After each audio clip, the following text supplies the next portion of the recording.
જયેશ રાદડિયા વિરુદ્ધ થઈ છે આચારસંહિતા ભંગની ફરિયાદ। ગુજરાતના કેબિનેટ પ્રધાન જયેશ રાદડિયા સામે આ ફરિયાદ નોંધવામાં આવી છે। ચૂંટણી પંચની સી વિજિલ એપ મારફતે આ ફરિયાદ કરવામાં આવી હોવાની જાણકારી અત્યારે સામે આવી રહી છે। આપણે જાણીએ, જયેશ રાદડિયાએ એક પ્રેસ નોટ આપી હતી, જેમાં જામકંડોરણા તાલુકામાં 42 કરોડના રસ્તાના કામો અંગે આ પ્રેસ નોટ જાહેર કરવામાં આવી હતી।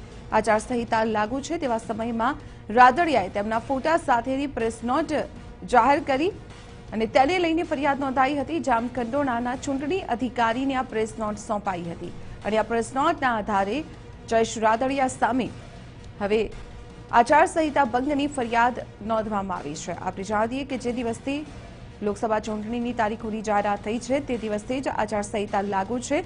ચૂંટણી પૂર્ણ થાય ત્યાં સુધી કોઈપણ વિકાસના કામો કે પછી પ્રચાર વિકાસના કામો નામે ન થઈ શકે।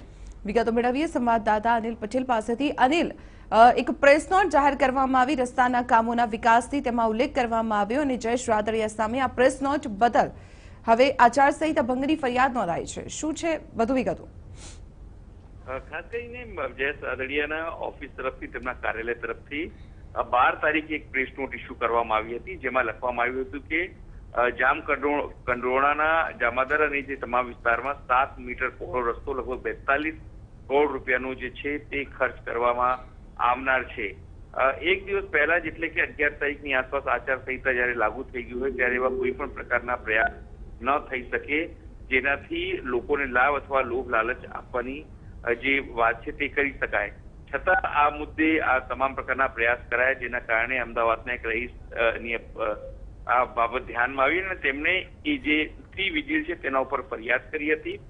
આ ફરિયાદ જે છે લગભગ 13-14 તારીખે થઈ હતી અને આ ફરિયાદમાં એ જે ઇલેક્શન કમિશનર છે તેને આ ફરિયાદ સાચી ઠરી છે એના તપાસમાં, અને જે જામકંડોરણાના ચુનાવ અધિકારી છે તેમને આ ફરિયાદ તપાસ માટે અને યોગ્ય પગલા માટે મોકલી આપવામાં આવી છે।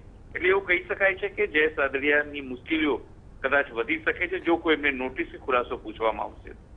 જી અનિલ, આભાર માહિતી આપવા બદલ। તો આપણે જણાવી દઈએ, કેબિનેટ પ્રધાન જયેશ રાદડિયાની મુશ્કેલીમાં વધારો થઈ શકે છે, કારણ કે આચારસંહિતાના માહોલમાં તેમણે રસ્તાના વિકાસ માટેની પ્રેસ નોટ જાહેર કરી હતી અને તેને લઈને હવે ચૂંટણી પંચમાં ફરિયાદ નોંધાઈ છે।